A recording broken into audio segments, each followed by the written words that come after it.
नमस्कार, देश की बात में हाजिर हैं। बात अनाज की पहले, जिसे कड़ी मेहनत से उगाया जाता है। धूप बारिश में मेहनत कर किसान इससे अपना घर चलाता है तो देशवासियों की पेट की भूख इससे मिटती है। लेकिन अगर ये खराब हो जाए तो उसका क्या मायने हैं। भारत के करीब 80 लाख गरीबों तक पहुंचने वाला गेहूं सरकारी गोदाम में रखे रखे बर्बाद हो गया। हरियाणा के सरकारी गोदामों में 42,000 मीट्रिक टन गेहूं बीते 2 सालों में बारिश की वजह से सड़ गया। अब कैसे एफसीआई और हरियाणा खाद्य आपूर्ति विभाग एक दूसरे पर इसकी जिम्मेदारी थोप रहे हैं। देखिए कैथल से हमारे सहयोगी रवीश रंजन शुक्ला की ये ग्राउंड रिपोर्ट।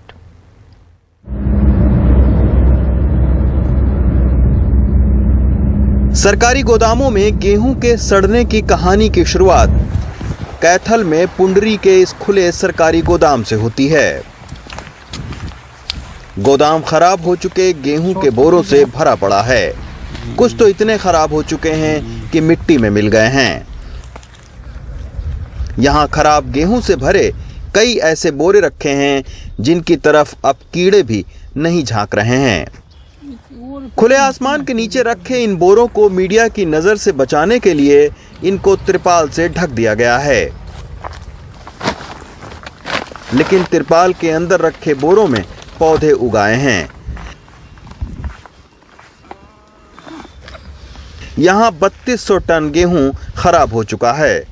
कहा जा रहा है कि ये गेहूं 2 साल से इसी तरह रखा है।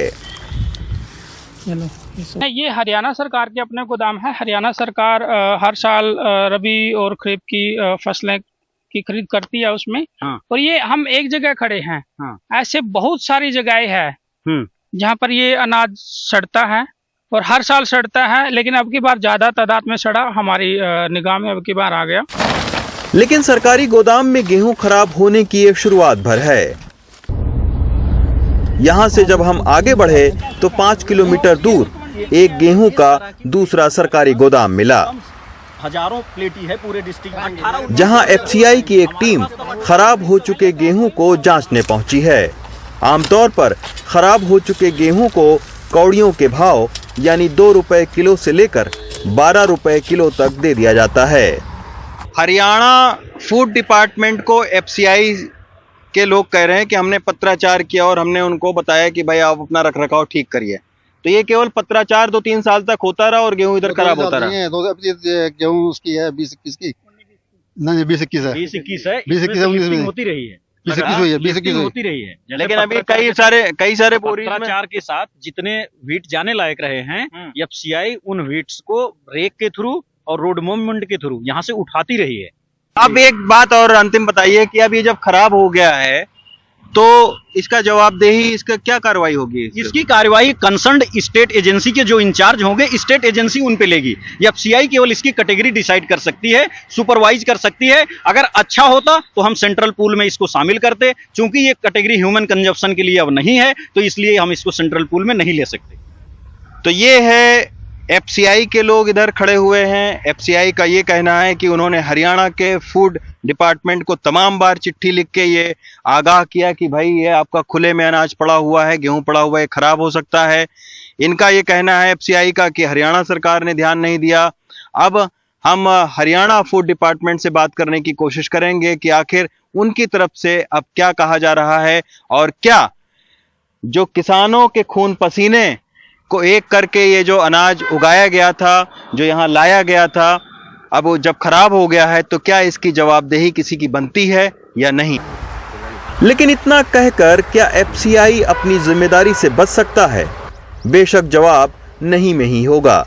आपको लेटर लिख के बता कैमरे के सामने तो नहीं, लेकिन खराब गेहूं वाले गोदाम इंचार्ज से जब हमने फोन पर बात की तो उनका कहना था कि ये गेहूं 6 महीने के लिए रखा गया था।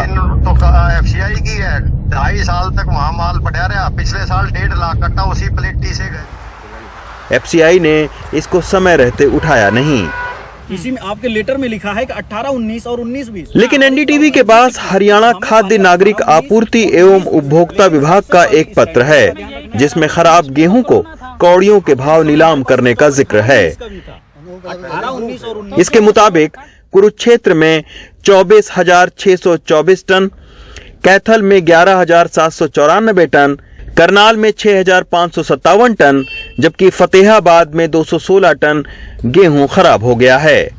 अब कैथल की जिलाधिकारी ने इस मामले में एक जांच कमेटी गठित की है। अभी हमने एसडीएम की चेयरमैनशिप में अंदर एक कमेटी बनाई है, वो इस मामले की जांच करेगी। संज्ञान में आया है कि 2 साल पहले जो परचेज हुई थी वो सारी पानी के अंदर भीग गई थी, प्रॉपर तिरपाल वगैरह से कवर नहीं किया, इसलिए वो खराब हो गई है। 4 जिलों का करीब 42,000 टन इस साल गेहूं खराब हो चुका है। इनकी कीमत अगर जोड़ें तो 82 करोड़ रुपए के आसपास बैठती है। इस गेहूं को 5 किलो के हिसाब से सरकार अगर गरीबों में बांटती तो इससे 70 लाख से ज्यादा लोगों को गेहूं मिल सकता था। अब आपको पता लग गया होगा कि हमारे देश में अनाज का सरप्लस उत्पादन होने के बावजूद हम भूखमरी के इंडेक्स में 100 नंबर के बाद क्यों हैं। कैथल से सुनील रवीश के साथ रवीश रंजन शुक्ला, एनडीटीवी इंडिया। तो सारी मेहनत जाया होती दिखती है किसानों की यहाँ पे। बहरहाल आइए आगे बढ़ते हैं देश की बात में और अब बात करते हैं सियासत की। जम्मू कश्मीर से शुरुआत करते हैं। जम्मू कश्मीर में सियासत गरमाई हुई है। गैर स्थानीय लोगों को वोट देने के लिए रजिस्टर करने की अनुमति देने वाला निर्देश जिला अधिकारी ने अब वापस ले लिया है। निर्देश में कहा गया है कि उन लोगों को वोट करने की अनुमति होगी जो 1 साल से राज्य में रह रहे हैं, भले ही उनके पास कोई दस्तावेज ना हो। तो अब इस निर्देश से वोटर लिस्ट में धांधली की शंका जताई जा रही थी। ज्यादा जानकारी दे रहे हमारे सहयोगी नजीर मसूदी। जम्मू कश्मीर में इलेक्शन कब होंगे इसका कोई हतमी फैसला अभी नहीं हुआ है, लेकिन रिवीजन ऑफ इलेक्टोरल रोल्स यानी मतदाता सूची का पुनरीक्षण, उस मामले में काफी बड़ा विवाद खड़ा हुआ है। पहले अगस्त में खड़ा हुआ जब चीफ इलेक्टोरल ऑफिसर ने बयान दिया कि जो बाहर के लोग हैं उनको भी यहाँ वोट डालने का हक है, वो रजिस्टर हो सकते हैं। उसके बाद उसने बताया कि जब विवाद खड़ा हुआ कहा कि नहीं, मुझे गलत समझा गया।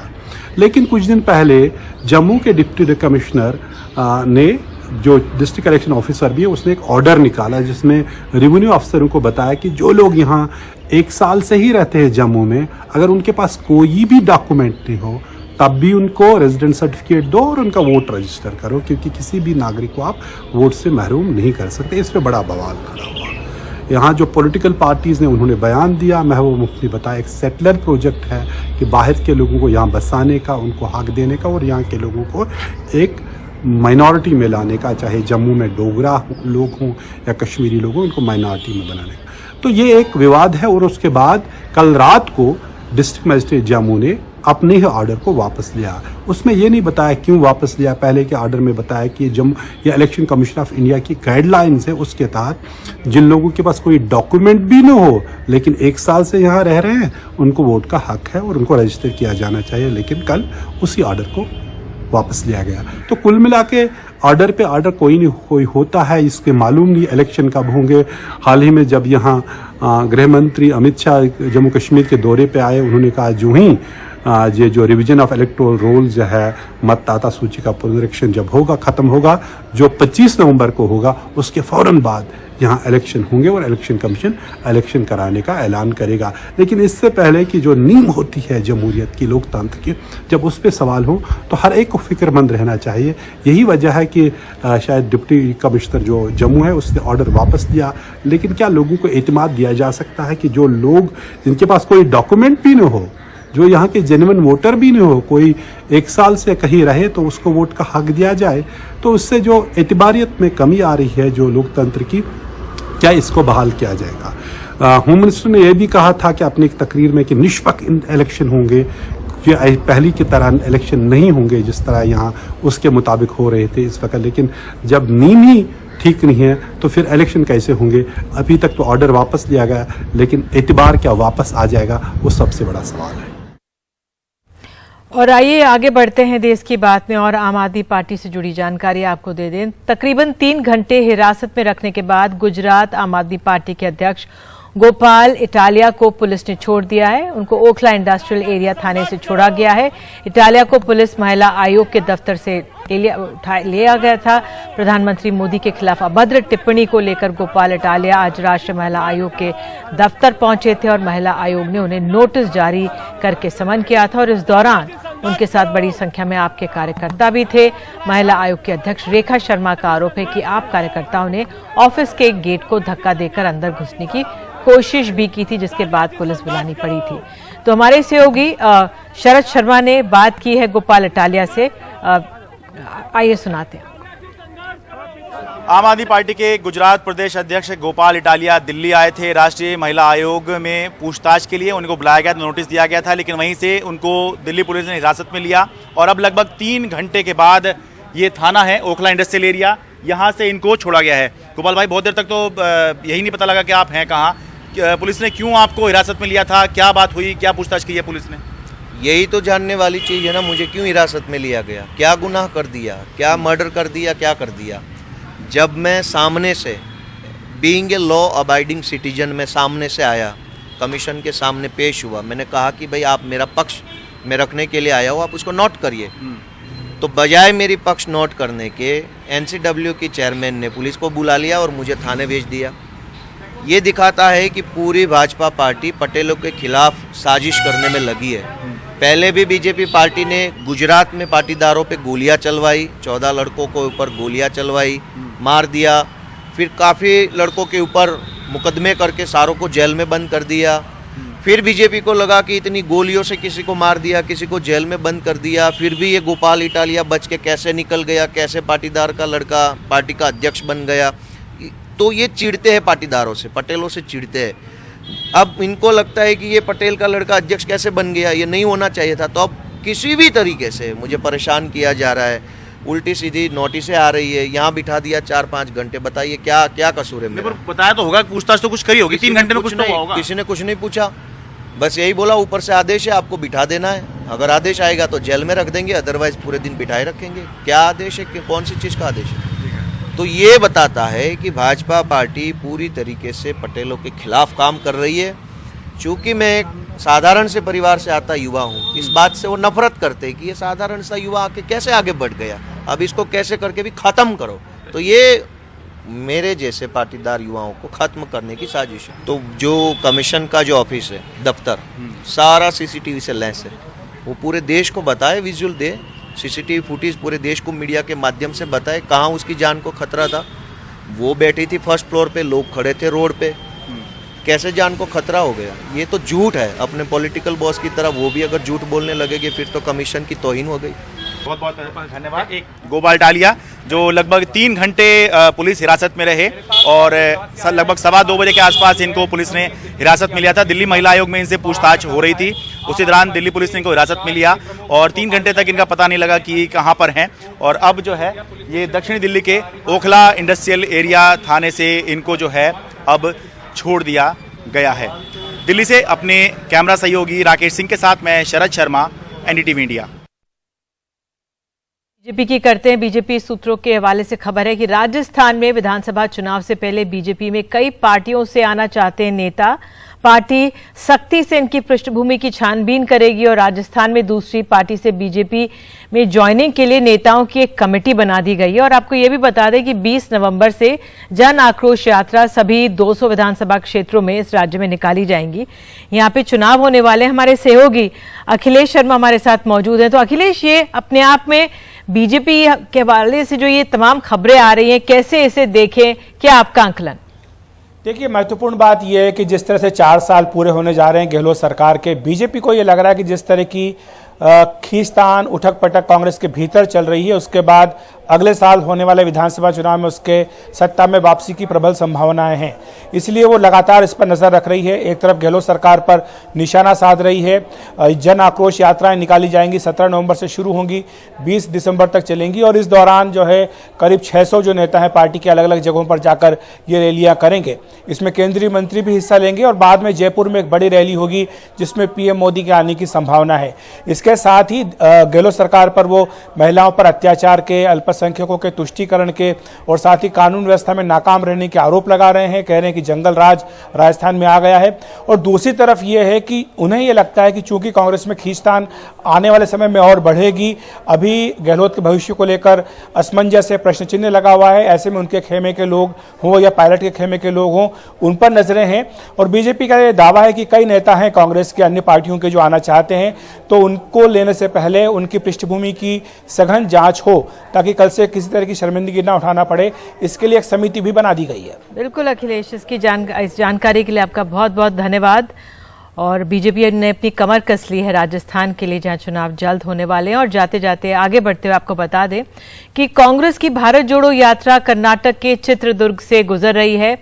आज ये यहाँ के मेबुम्बा गोंडानाहल्ली से रामपुरा की ओर बढ़ रही है और इस यात्रा का आज 36वां दिन है। अब तक 981 किलोमीटर की यात्रा हो चुकी है। और देश की बात में फिलहाल आगे हम बात करेंगे किस तरह से उत्तराखंड और उत्तर प्रदेश की पुलिस आमने सामने आ गई है, क्या है ये मामला, बताएंगे आपको।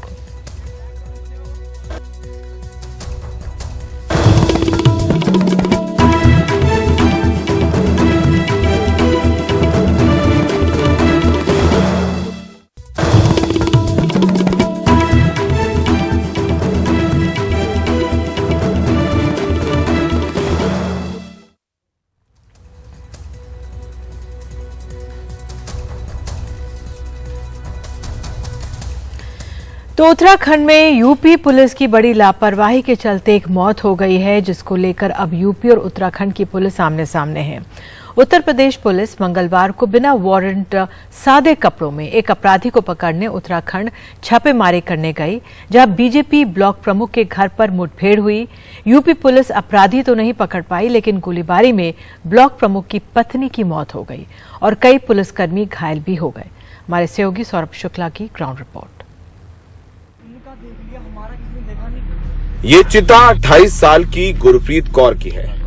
गुरप्रीत कौर उत्तराखंड के जसपुर के ब्लॉक प्रमुख गुरताज सिंह की पत्नी थी। पूरे जसपुर में मातम है। गुरताज सिंह के घर में उन्हें ढांढस देने वालों का तांता लगा हुआ है। गुरताज सिंह का कहना है कि मंगलवार की शाम यूपी पुलिस के लोग सादी वर्दी में बिना नंबर प्लेट की गाड़ी से यहां आए और एक अपराधी को पकड़ने के नाम पर उनके घर के अंदर घुस गए।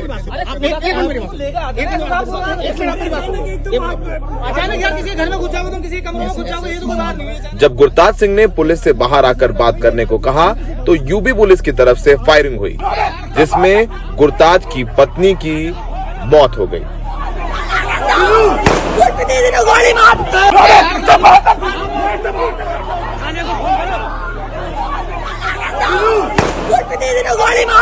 गुरताज का ये भी दावा है कि उनकी तरफ से न गोली चली है और न किसी पुलिसकर्मी को पीटा गया है। गुरताज के घर के बाहर यूपी पुलिस की गाड़ी अब भी बुरी हालत में खड़ी है, जिसमें कोई नंबर प्लेट नहीं है। फायरिंग का एक वीडियो भी वायरल हो रहा है, जिसमें गोली चलने की आवाज है। इस वीडियो में यूपी पुलिस सिविल कपड़ों में पिस्टल के साथ नजर आ रही है। गोली नहीं चली उनके ऊपर, कुछ नहीं है। उनका एक फायर हुआ है, उसके बाद उन्होंने जाते समय 1-2 हवाई किए हैं और उनकी सीधी जो पहला फायर हुआ है वो सीधा उसके लग गया। आपकी पत्नी के लग गया, हाँ। पहली गोली उनके लग गई और उसके बाद हम उसे उठा के मैं संजीवनी हॉस्पिटल ले गया, तो वो जो पुलिस वाले 4 लोग हमने पकड़ के उन्ना पुलिस को दे दिए। जब वो यहाँ से भागे, उन्होंने जो जाके वहाँ पे बताया, उन्होंने तुरंत उस कॉन्फ्रेंस कर दी। उनको जब दिन में यहाँ की कॉन्फ्रेंस हुई है, यहाँ के डीजी साहब ने, एसएसपी साहब ने, सब ने यहाँ पे पूरी फोरेंसिक जांच कराई। उन्होंने हर चीज़ का जायजा लिया, चेक किया। इनके वाइपन मिले, जिस वाइपन से इंजरी हुई है वो पिस्टल यहाँ मिला, उसका खोखा यहाँ मिला, इनकी गाड़ी यहाँ मिली, इनके 4 फ़ोन यहाँ मिले। और सारी घटना, हम तो इनके यहाँ नहीं गए थे, यही हमारे घर पे आए थे। कोई इनके साथ कोई बदतमीजी नहीं हुई, कोई कुछ नहीं हुआ। लेकिन यूपी पुलिस की कहानी इससे बिल्कुल अलग है। यूपी पुलिस का कहना है कि वो एक अपराधी का पीछा करते हुए जसपुर में ब्लॉक प्रमुख के घर पहुंची। 50,000 का इनामी बदमाश यहाँ छुपा हुआ था, लेकिन वहाँ पहुँचने के बाद यूपी के पुलिस कर्मियों को पकड़ लिया गया, उनके साथ मारपीट हुई, उन पर गोली भी चलाई गई, जिसमें 6 पुलिसकर्मी घायल हैं। जिस घर में था उस घर में ये अपराधी गया, उसको पीछे पीछे पुलिस गई और वहाँ पे अपराधी को पकड़ा। उसके बाद जो घर के निवासी थे, उन्होंने उसको छुड़ाने का प्रयास किया, उसको छुड़ा लिया, उसको भगाया। उसके बाद जो हमारी पुलिस है उसको बंधक बनाया बंधक बना के उनके साथ मारपीट की गई है। मारपीट करने के बाद उनको गोली मारी गई है। 6 लोग हैं जो सीरियसली इंजर्ड हैं, राइट नाउ अभी अस्पताल में हैं। इसमें से 2 को गन शॉट इंजरी है, जिसमें से एक का भी ऑपरेशन होकर वो ओटी से निकला। उधर उत्तराखंड पुलिस इस मामले में यूपी पुलिस पर घोर लापरवाही का आरोप लगा रही है। उत्तराखंड पुलिस ने यूपी पुलिस के कर्मियों के खिलाफ गुरप्रीत कौर की हत्या का केस दर्ज कर लिया है। यूपी पुलिस की पूरी लापरवाही है। यूपी पुलिस जो है यहाँ पर एक तो बिना बताए आई, हमको कोई आला अधिकारी को सूचना नहीं, कोई थाने को सूचना नहीं, आके जो है उनको यहाँ का कोई स्थिति का ज्ञान नहीं।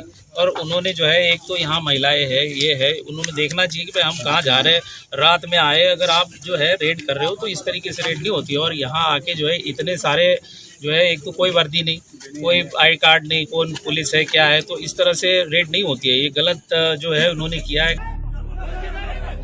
इस पूरे प्रकरण में यूपी पुलिस और उत्तराखंड पुलिस आमने सामने है। यूपी पुलिस अपराधी को तो पकड़ नहीं पाई, बल्कि एक निर्दोष महिला की हत्या का आरोप उसके सिर लग गया है। भारतीय कानून में नियम कायदे हैं कि अगर दूसरे राज्य जाते हैं छापेमारी करने तो आप वारंट लेके जाएं, लोकल पुलिस को बताएं, उसको साथ लेके जाएं। लेकिन उत्तर प्रदेश पुलिस ने कुछ भी इसमें फॉलो नहीं किया, जिसकी वजह से इतना बड़ा ड्रामा हो गया कि दोनों पुलिस एक दूसरे पर मुकदमे कर रही हैं। और ये तो चलिए छोटी बात है, एक निर्दोष की मौत हो गई है। अगर यूपी पुलिस नियम कायदे फॉलो करती तो शायद गुरप्रीत जिंदा होती, उनके 2 छोटे बच्चे हैं। जसपुर में सहयोगी कनन पात्रा, अनवर और वेदांत के साथ सौरभ शुक्ला, एनडीटीवी इंडिया। खबर महाराष्ट्र से। महाराष्ट्र में एनसीपी के नेता छगन भुजबल के एक कार्यक्रम में विपक्ष के कई नेता शामिल हुए। शरद पवार, उद्धव ठाकरे, फारूक अब्दुल्ला अहम अतिथियों में से एक थे। मशहूर संगीतकार जावेद अख्तर भी यहां पर शामिल हुए। इस मौके पर फारूक अब्दुल्ला ने कहा है कि मैं भारतीय मुसलमान हूं, जीना यहां, मरना यहां। मैं मुसलमान हूं, मगर भारतीय मुसलमान हूं, चीनी मुसलमान नहीं। तो याद रखिएगा, जीना यहां, मरना यहां, इसके सिवा जाना कहां, याद रखिएगा। और आगे बात करेंगे हम, चीन के सामान को इस बार कैसे मात दे रहा है भारतीय बाजार।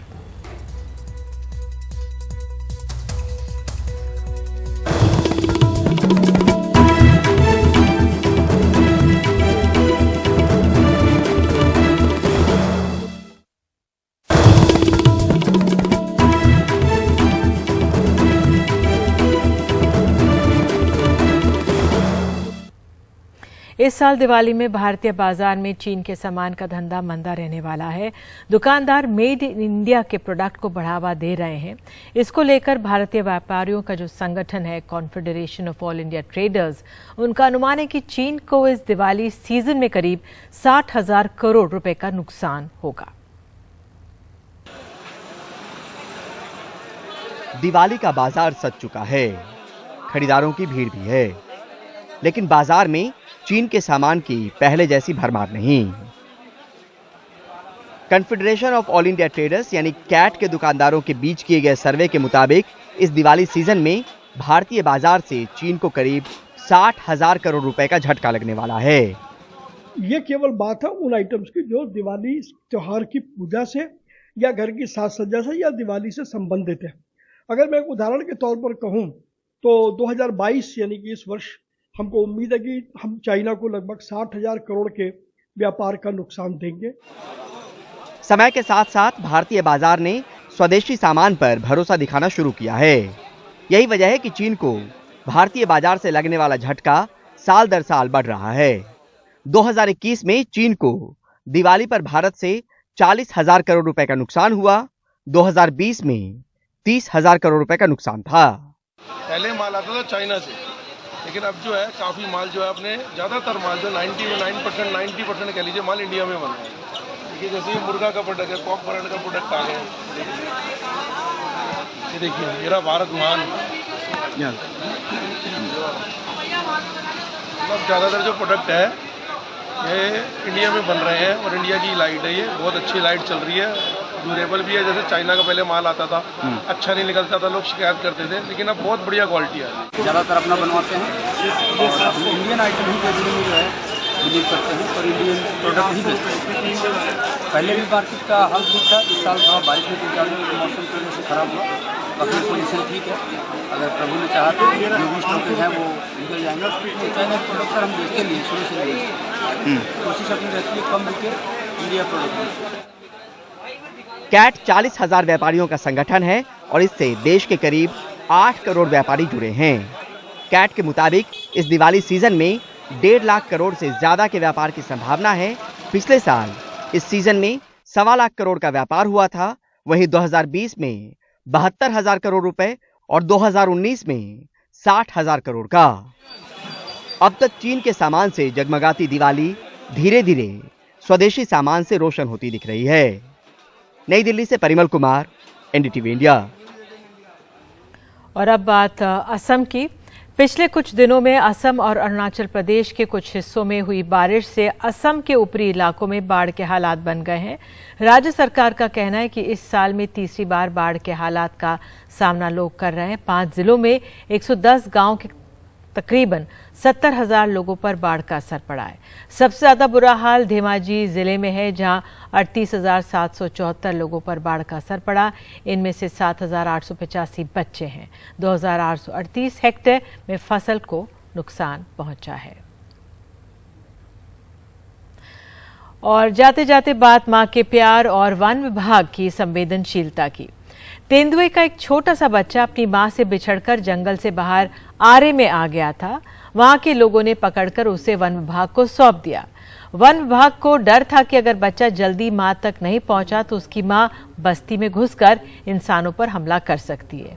इसलिए उन्होंने जंगल में ही जाकर उस तेंदुए के बच्चे को पिंजरे में रखा और उस पर नजर रखी।